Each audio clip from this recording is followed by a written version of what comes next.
So Phil, I've been playing Breakfast for a while, and I've been messing around with some other formats as well.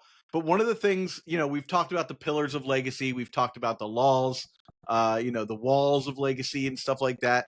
And something a small theory I've put together, sort of a unifying theory for like what I like to do, is the triple threat theory. Talk to me about it. So, okay, let's start with the Eagles. Okay. Right? The Philadelphia Eagles? The Philadelphia Eagles, right? Zach, are you about to grease me up on a traffic sign railing and burn the city to the ground? What's going on?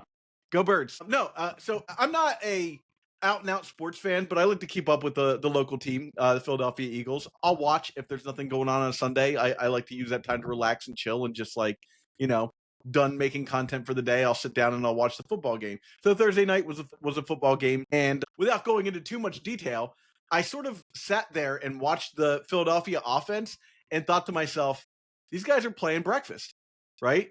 So what I mean by that is the quarterback, for those of you who know about football, you know about the run game, the pass game, that sort of thing. But the Eagles are a significant threat because they have a third game that they can play, which is the quarterback can run too, because their quarterback has a level of athleticism that allows him to become a running back, basically. Like at any point in time, the quarterback can just run.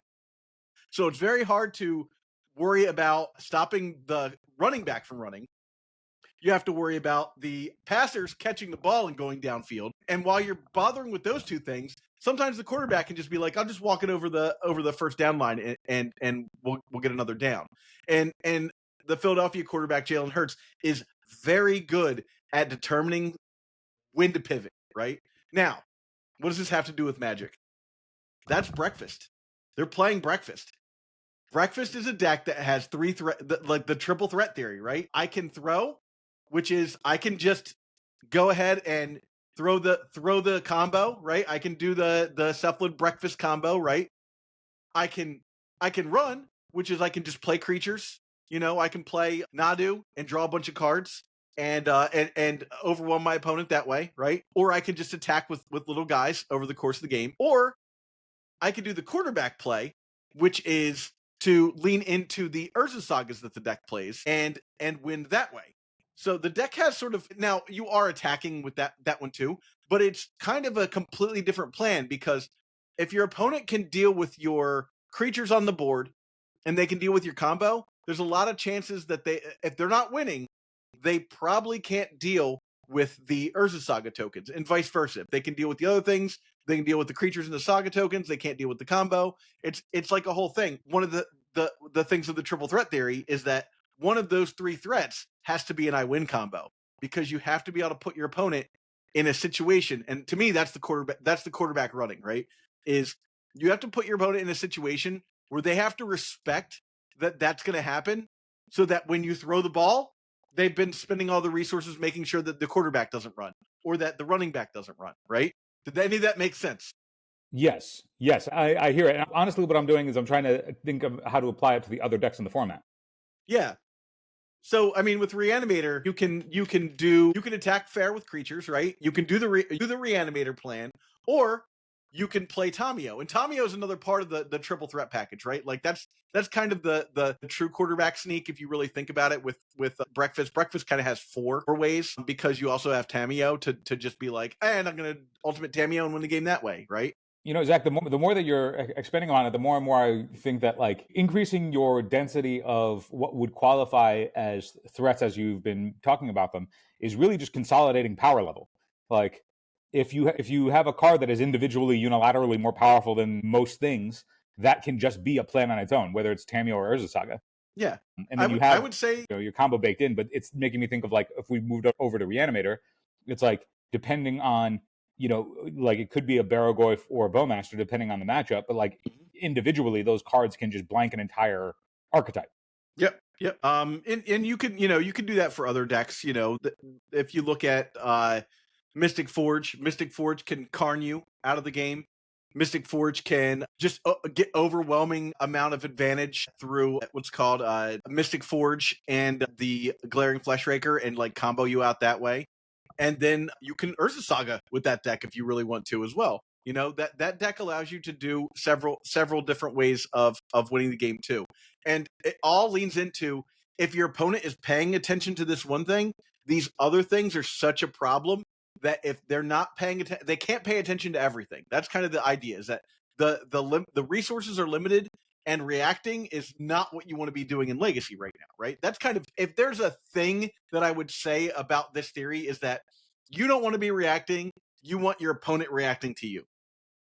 Yeah. Not reacting has been the case study for Legacy for the last shots fired on you, 7 right? years. That's not that part of it isn't new. I think that part of what that means, though, is that a lot of the disruption or ways that you would try and interact with the opponent also has to be proactive stuff. Examples of that are, like, if you look at any of the Dimir Reanimator decks or the Dimir Tempo decks, that like the Graveyard Hate of choices, they're just playing a bunch of Nile Spellbombs, as opposed to like Leyline of the Voids. Now, granted, there's like some ins and outs as to why, like, you know, certain kind of Graveyard Hate is better against other things, like, you know, Fairy Macabre can't be countered and stuff like that. But like when it comes to the choices, a lot of it is free rolled because Urza Saga exists, right? Like you can just free roll your Soul Guide Lantern. But for decks that aren't just free rolling off of Urza Saga, the Underground Sea decks that are playing Nile Spellbombs are also proactive in that they can replace themselves, but additionally, they are also essentially emblems for your Goyfs. And so, like, the means by which you're using, or they can also, like, you know, just mass pump your own Murktide to get in for a kill by exiling your own graveyard. So it's not like they only stop the opponent. They are proactive things that you can do to further your game plan that happen to interact with your opponent in the way that you want to. And doing that type of interaction, as opposed to something like Surgical Extraction or something like that, that, you know, isn't going to actually benefit you in any way, unless you're doing things like, you know, of old I would play, you know, I remember back when, you know, Monastery Mentor was playable, or, you know, that type of thing. It's like, well, you want the spell, and you actively want as many spells as possible when the mentor is there as quickly as possible. And so just the 0 mana spell is more valuable. Same thing when, you know, back when you were playing more Snapcasters, it's like, oh, well, Snapcaster Mage as a free way to recast the Surgical Extraction, because you can pay the flashback cost can still be the Phyrexian mana. It's like, oh yeah, if I can on turn 2 have access to essentially 2 Surgical Extractions by having the copy of Surgical and the Snapcaster in my hand, that's a lot more valuable than if it was something that costs mana, because then I don't have that until the following turn, or I have to split up the turn cycle and then maybe be able to play through a single graveyard interaction. So I think that, like, in that regard of, you know, what Zac is saying is, like, you can't be reactive. That doesn't mean that you can't interact. Yeah, you I think gotta that interact. it just means that your interaction should lean towards the side that is also proactive. A lot of it is like, I see a lot of Grafdigger's Cages. People have been main decking Grafdigger's Cage and things like that. And that can be iffy because there's going to be a non-zero number of games where you have the Grafdigger's Cage. It doesn't affect the game in any meaningful way, and it doesn't progress you at all. And so it can just be otherwise dead cardboard that is essentially punishing you for being reasonably respectful. Yeah. The other thing that I was thinking about, Phil, was there's a when you're playing CEDH, right? And we don't talk about CEDH very much on the show, but I think this bears out. When you're playing CEDH, the best thing to be doing is trying to win most of the time. You want your Force of Wills to be protecting your combo and not stopping somebody else's combo, because there are 2 other people at the board is one of the reasons. But in this series, you can think of your opponent as several other people that you're playing against at the same time, because you have to respect the fact that they probably have a secondary plan, you know? So you want to be in a situation where your counter magic is actually just protecting your interests and not stopping your opponent's interests from happening. Yeah, is propping up the more degenerate stuff, or the most powerful versions of the free counter magic is the stuff that is forcing through the degenerate stuff, because the degenerate stuff is otherwise the most broken things to be doing. Like in the regard of, like, you know, how do you build your deck and then look at what is being loaded onto your counter magic? Well, what should be loading onto your counter magic is stopping your opponent's counter magic. Yeah, exactly. Yeah. You want to be in a situation where whenever you're doing something, your opponent has to be like, if I don't stop this, the game is ostensibly over for me. Also, that's also a paradigm shift too, of if whatever you're doing resolves, it probably leads to some kind of overwhelming advantage that is likely insurmountable, or positions for something that's likely insurmountable. And so if everybody spews and there's a lot more cards that are worth the investment now for that these days, but like, if the game comes down to, if this thing resolves, it will accrue me such an advantage that everything that happened there before it is irrelevant. That is in a lot more decks these days. Like, if it's like, okay, like there's going to be this fight over a Tamiyo, well, Tamiyo is to spend 3, draw half your library for blue. That draws you cards en route to that. So it's like, if we just unload our hands on that thing, well, that's just going to recoup all of the lost interaction point that was going to be there in the first place. And then it also puts the onus on the opponent to then have to find a way to deal with it or have their own equally or more powerful thing. And if everybody is just all equally matched on the most powerful things because they're all unilaterally, individually powerful regardless of the deck that they're in, then cool. That's what the format going into EW is going to be about. And so if you're thinking, man, am I supposed to fight over, like, if they have a Tamiyo, if they cast a Tamiyo and you have a Tamiyo in hand, and you're like, am I supposed to force their Tamiyo? Well, if you force their, like, what is the position, Zach? How do you even navigate that? Let's say you have a Tamiyo in hand, right? You and me are playing, a deck where we both have Tamiyo, but not necessarily known what the decks are otherwise, right? If I go, presume I go land that doesn't give away what I'm on, right? If I go Tropical Island Tamiyo, okay, I'm probably on breakfast. If I go Tundra Tamiyo, I'm probably on breakfast. If I go Underground Sea Tamiyo, I'm not on breakfast, right? If you go Island Tamiyo, though. If you go Island Tamiyo, who knows, right? Both decks play Island. So let's say I go Island Tamiyo. You have Force plus blue card. Do you fight over it? Now, if I don't have interaction aside from Force plus blue card, yes, 100%.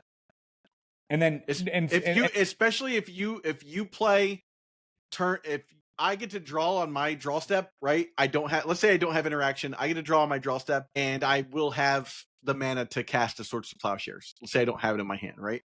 If I first have to get past your Swords to Plowshares, right? So I have to put you on low resources. So of course, it's time to attempt to get that off the board, because I think just putting it on the board puts me in a situation where every one of your brainstorms loses me the game, right? And if that thing stays on the board and we go long, you're just going to accumulate like 3 or 4 extra cards off it. So if I lose an extra card right now and you have a Daze or you have a Force of Will, it is what it is. I think you have to keep Tamiyo off the board at all costs. So my play would be Force of Will, pray to God they don't have it. If they do have it, hope to God that I draw a Swords to Plowshares and I'm able to cast it off my Tundra next turn. So, and I think that's then an example of that, like navigating that sequence, I think then leads to, okay, what are the card choices that we can do to minimize you having to cross your fingers? Because if you're put in a position where I cast the Tamiyo and then you're like, okay, I'm going to spew and then cross my fingers. I think, like, I don't know if it's possible, which is also why, like, Tamiyo has some heat on it. But, like, I think that if you're going, okay, what are the cards available that are playable within this format that would make it so that I don't have to cross my fingers? And one of the cards for a lot of decks that I feel like has been gaining a lot of stock recently is Disruptor Flute. Sure. And Disruptor Flute is something where, like, I get that it's only played in the Ancient Tomb decks for the most part, but it is, I think, an example of one of those cards that's sort of like, I don't want to have to cross my fingers. Because if the crossing fingers parts means that I have to hope that my opponent doesn't have a resource or a card or defense or something that they do have in their deck, and I'm hoping that they just don't have it in this one window. But now you have to think, okay, I need them not to have it in this one window every round of every match that I'm going to play in this very long tournament. And how many times are those coin flips going to go my way? So I think 50%. that, like, whatever card you can lean on, it's not going to be 50% because you're not going to win half your die rolls, right? Like, no, it's true. If you win more than half your die rolls, great. But like the presumed, like, yes, I'm going to go 50-50 on die rolls. It's like, it's too small of a sample size to think that, like, oh yeah, over a course of 12 rounds, I'm just going to win and lose 6 die rolls. Yeah, no. And that's still not going to get you there. Like, right. If you do half the time, you're not going to get there. And then if you do have the time, but then also, like, even if you do, the guarantee of, like, it's not like correlated that, oh, I win the die roll and then my Tamiyo will be better than theirs because I will have the interaction and they won't. Like, that also doesn't line up in something that's reliable as information that you can lean on. So it's like, okay, what are the things that we can do to, ease up the crossing of the fingers? Something like Disruptive Flute. It's like, okay, well, they have already committed their spell, right? It's not like I am going to fetch the Pithing Needle off of Urza's Saga, name a thing that I hope they have, or the thing that I care about the most, and then they can, dedicate resources to clearing that if they care about it, or just dodging all around it if it's not something that's actually going to be relevant to the current game being played. They can play that positionally. So, like, you're dedicating a piece of cardboard into your deck that may or may not be actually good enough. Whereas Disruptive Flute, they at least have to, because it has flash, they have to dedicate the card on board. But then similarly, with what you were talking about, where you're playing triple threat, it's like, okay, well, I can now use it. It can be used defensively to turn off, like the Tamiyo Plus ability. Okay, well now that Tamiyo's like they can play Tamiyos to accrue clues on the front end, but I don't have to worry about getting ultimated on the back end as long as this disruptor flute is there. Yeah. Right, but they've already committed the Tamiyo. Like, or if they present the brainstorm in response to the Tamiyo, then you go, okay, I'll disrupt a flute in response to your brainstorm. Name the Tamiyo. The Tamiyo flip is not a may. You have to do it, and then it locks it out. Right, like for the time being. That's exactly what I was going to say. It also, if you do it, what's called proactively. If you put the disruptor flute down proactively, like with the Tamiyo on the board, let's say already, you just shut off all the brainstorms for a while. Well, I think that also because they're probably not going to want to brainstorm into that and have Tamiyo flip and be completely useless. You know what I'm saying? I think that's part of where, like, Tamiyo, or at least the disruptor flute is just like an easy option to suggest. It's like, it's not the best thing of everything, but it is a way to interact in a way that's meaningful that can also be proactive. Like, if you wanted to, let's say, force through whatever it is that was part of your triple threat package, and you're concerned about one particular piece of interaction, you could just EOT the disruptor flute on their turn, overprice the thing that you would care about, and then jam, right? And so in that regard, it's like, okay, well, this can be interactive if I needed to be disruptive, but then it can also just function essentially as a duress, right? Yeah, exactly. Or really as a cabal therapy for everything that you care about in the window that you would care about it in. So that's an example of like the type of card that I would like lean towards if you were looking to stop certain things. Because it can help you both. It's a proactive piece of disruption, if that makes sense. It's not a cross your fingers and hope that this disruption works or that this disruption they can't beat it.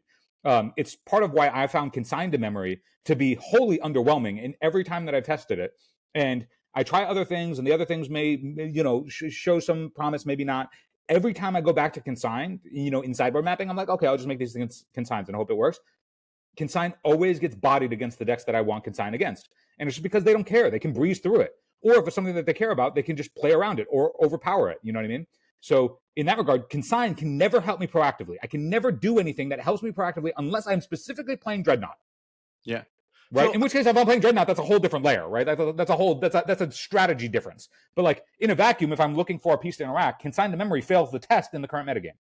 Phil, I'm gonna change gears, but before I change gears completely here, I did want to mention that, the YouTube situation that we're going through right now with the restricted and unrestricted accounts. First off, if you're watching this on YouTube, unrestrict your YouTube account so that you can actually see all the videos that we offer, that everyone offers. YouTube's doing some weird stuff with the algorithm right now, and they're having it's really screwing with the every content creator's ability to actually get out to people. So do that first off. Yeah, the layman's terms as to what is happening with the restricted mode versus unrestricted mode is that YouTube is auto applying a restricted mode to your accounts, which can be changed if you go to like your settings and then just toggle the restricted mode to off. What it is essentially doing is putting it on restricted mode means that they are saving or applying more of the slots that would show up on your feed for stuff for the algorithm to feed you rather than stuff that you are subscribed to. Yeah. So by turning off restricted mode, it's just like restricted mode it's sort of like tongue-in-cheek doing the thing that they shouldn't be doing, which is they're restricting the content that you have already subscribed to because they're like, oh, you already like that. We want to get you hooked on other things. And so if you unrestrict it, it will give you the stuff that you're subscribed to that will take up the majority of your feed rather than the algorithm filling stuff that you haven't subscribed to, thinking that you will like it and then subscribe there and then keep you hooked longer. And I say all that to say this as well. Obviously, YouTube serves you all those ads. We're serving you ads as well. That also happens. It's just the regrettable situation that is content creation. If you want to support us directly, you can go to patreon.com/eternaldurdles, and I remove all of the ads on our Patreon account, and you get all of our content ad-free. You'll get our content from both the Common Sense podcast, which is a sorcery podcast that Phil and I are working on, and the Eternal Durdles podcast, and all of our gameplay content. All of that stuff will be there for you to check out on patreon.com. So if you can support us on patreon.com/eternaldurdles, we really appreciate it. That goes a very long way to making this a sustainable thing that Phil and I can always spend time doing. With that said, Phil, back into the discussion here. Something I want to pitch is something I've noticed since we've started doing premiere content is those sort of snowbally situations where like a Tamiyo takes over the whole game or an Orcish Bowmaster takes over the whole game, or somebody closes out with a Murktide regions that's just too big to deal with. I've been playing a little bit of Premiere, really getting a feel for the format, and I gotta tell you, that doesn't happen as much in Premiere. You get these windows of time where you're like, that sucked. That's a bad thing that happened on my opponent's end. I lost that particular, you know, lightsaber duel of the stack. And then you're like, okay, well, like I have a little bit of time before the door is closed on this to pivot and go back into the tank and figure out like a brainstorm or a ponder might get me there. And I'll point the episode out here. I just released a an exhibition match with me and MC doing a game, and they were on a Sultai tempo list. I was on a Yuri on a Beanstalk build, and you could really see like these points where like the game was 100% surely in their favor, and I was able to like use the power outliers of that format to get back into the game. So if you're interested in that kind of gameplay where you can like you have a little wiggle room, one to brew and to innovate, but also to like win a game after like something happens, Premiere might be the place for you. We've got a Discord down below for that too, so you can join the Premiere Discord and get that format rolling. Yeah, I also, as a quick aside on that idea, I think if you look back at the last handful of years, right, where Legacy has one like significantly majorly supported event of the year, which is Eternal Weekend, right? And what we get for that is like the promos and like the big event that we get to look forward to. But the curation of Legacy is by WotC is faulty at best, right? Like not very good. But like Brando wants to hear this part of it. But like the other thing about like they've cut the painting off, right? Like the community has gotten paintings by Dan Fraser to come in and like actually like check out our episode on that. But like essentially we've had to fill in a lot of the gaps where WotC has dropped the ball. And if you look at the last handful of years where like Legacy has had clear problems that people are like, man, like this is going to taint Eternal Weekend. Like Eternal Weekend is just going to be composed of like these outliers that we know are problems that they're just going to have to deal with after Eternal Weekend. That is the issue with having one flagpole event a year is if the format's bad at that one flagpole event, it's kind of that's the year. But if you look at it every year for the last handful of years, it's been that the story of Eternal Weekend has been paralleled to their like lack of ability to use a ban list in a meaningful way because they don't follow the format closely enough. So whether it's Grief or Psychic Frog or Vexing Bobble, or now in the case it's Tamiyo or Insert Entomb or whatever, every year there's always an asterisk next to Eternal Weekend because we like know that there's going to be a ban after Eternal Weekend for like whatever the problem of that Eternal Weekend that they let subsist. Yeah. And so I think that like because that has been represented now for like a long time, like years and years and years and years. At least 5 years. I think that like it is just trending towards eventually like Eternal players are going to like if they don't want to have the same continuous cycle of like feeling ignored and like feeling like they're getting the end of the short end of the stick and then community to, like, formats are going to have to take over.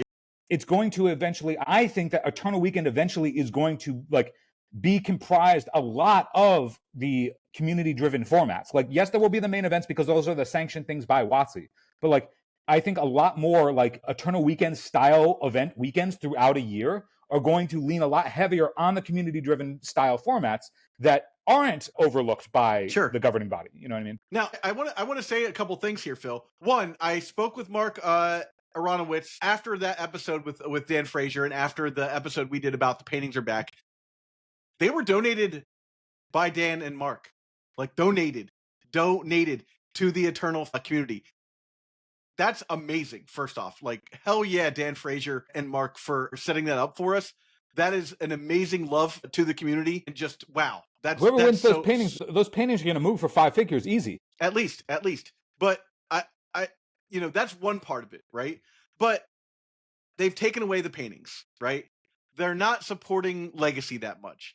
They're not really helping out the TOs that much because they're the only thing you're really getting is the alt art cards that they put out every year for Eternal Weekend. But like you're also getting since like Tendrils is the Legacy Eternal Weekend variant, and that's all well and good. But they're also releasing a new Tendrils in the Spider-Man set. Like they released the Tendrils in the Mystical Archive. Really, like it's not like it's look at this unique, cool, one of a kind. Like they're doing it every. I say all that to say this: we're getting closer and closer and closer to the point where WotC's support might be outweighed by WotC's lack of support for the format, and you might get to a point where that weight tips and we go, well, you know what? We'll just do Eternal Weekend with a community format panel, right? We don't need WotC to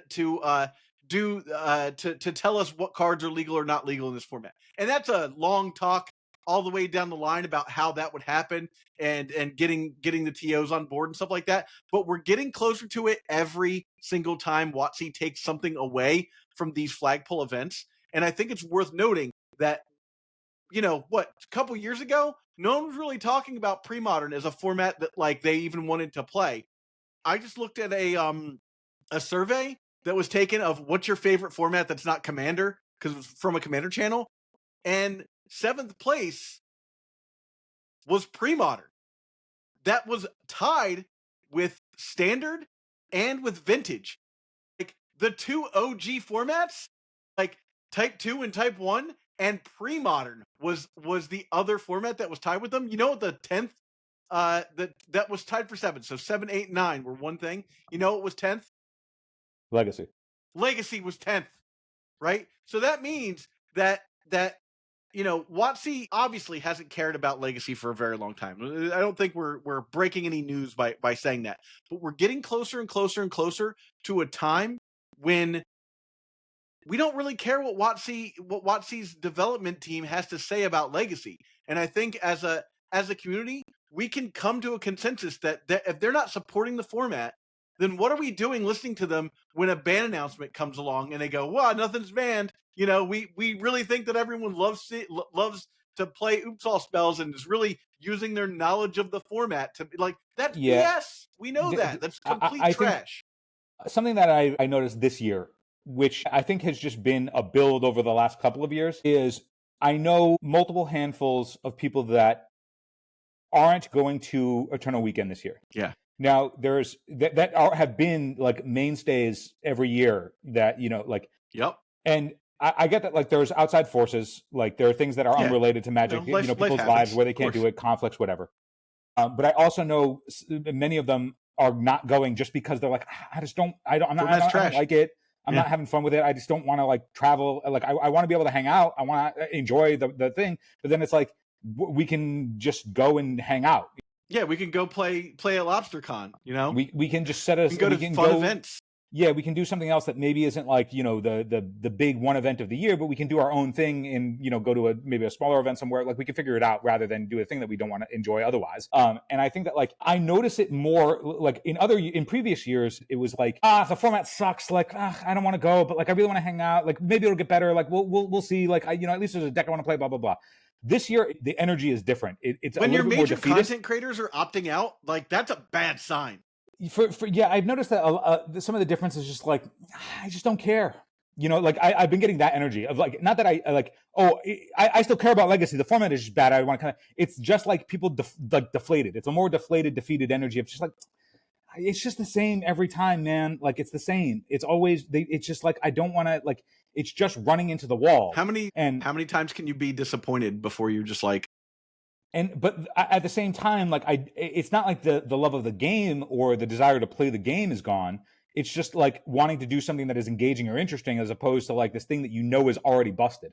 So it's like walking in and playing. It's like you don't want to go into a store and buy something that is damaged. You're just like, why would I buy that? I'm just going to wait until like something that's better comes along, or something that isn't broken. But I still want to do that thing. I still want the service of that product that I buy.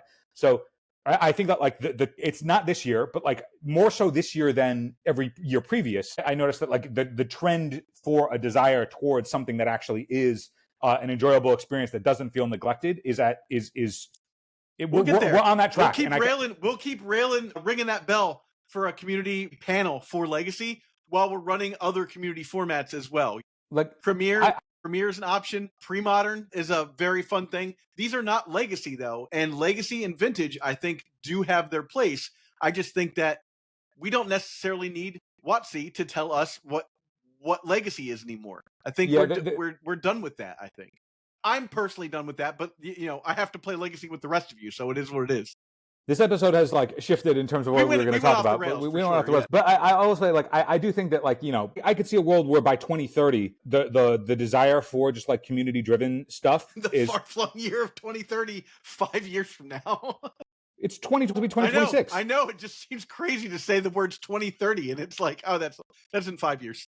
Yeah, but I mean, like this stuff will take time to like build. But like, I feel like the momentum is there. That like by 2030, I could see a world where like the support for like an actual factual Eternal Weekend of Legacy just like doesn't quite parallel like what the North American Championships for pre-modern are going to be starting this year.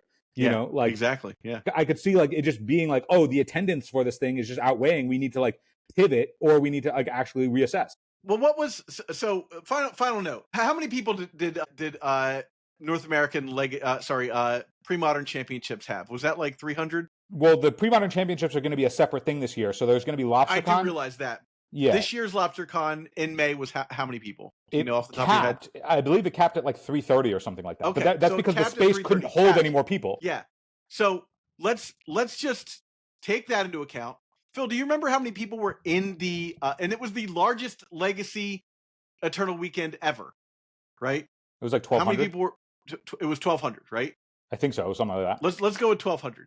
So already a format that is completely a fledgling fan-devoted format has just room to grow, right? Now, Legacy for that one format, for that one event, largest event ever, right? Minus like Grand Prix New Jersey, because that was like 1,600 players, but that was Grand Prix New Jersey was 4,000 players. 4,000? That was back when it was like the format was like Treasure Cruise, Dig Through Time, there were 4 formats. Blue Red Delver, Top Miracles. Like it was a long time ago. There were 4 formats, and none of them were Commander. Like, it was like Old Storm, like Infernal Tutor Dark Ritual Storm. It was Premier. It was Premier. But with that said, these other community formats have legs. They could get there. So just keep your eye on that. Drive for a community run Legacy band list. I always say that. And again, if you can support us on patreon.com/eternaldurdles, that would go a long way to helping us continue to create content for you and unrestricted damn YouTube channels, folks, so you can see all the stuff. Thank you for watching, and we'll catch you on the next one.